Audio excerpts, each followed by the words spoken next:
بسم اللہ الرحمن الرحیم۔ آج کی حدیث مبارک قیامت کا منظر دکھانے والی صورتیں۔ سنن ترمذی حدیث نمبر 3333، المستدرک علی الصحیحین حدیث نمبر 8719۔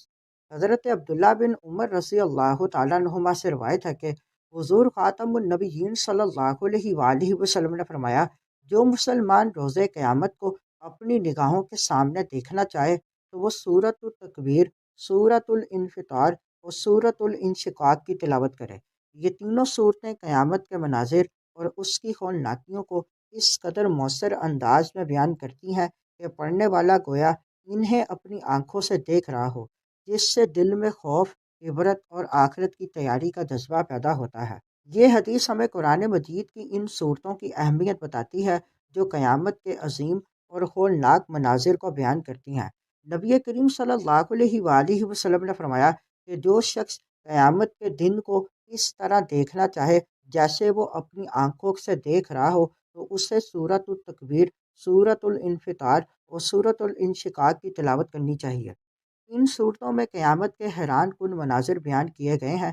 ان میں بتایا گیا ہے کہ قیامت کے دن سورج لپیٹ دیا جائے گا، ستارے بکھر جائیں گے، آسمان پھٹ جائے گا اور زمین اپنے راز ظاہر کر دے گی۔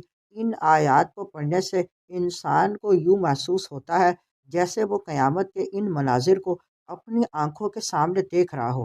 ان صورتوں کا ایک بڑا مقصد یہ ہے کہ انسان کے دل میں آخرت کی فکر پیدا ہو۔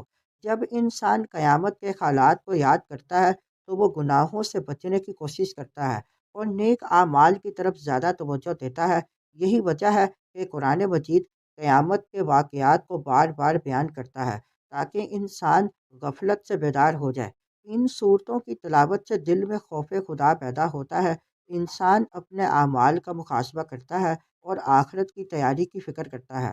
اس لیے ہمیں چاہیے کہ ہم ان صورتوں کو بار بار پڑھیں، ان کے معنی پر غور کریں اور اپنی زندگی کو نیک اعمال سے بھرنے کی کوشش کریں۔ اللہ تعالیٰ ہمیں قرآن مجید کو سمجھنے، اس پر غور کرنے اور اس کی تعلیمات پر عمل کرنے کی توفیق عطا فرمائے تاکہ ہم قیامت کے دن کامیاب ہو سکیں۔ آمین۔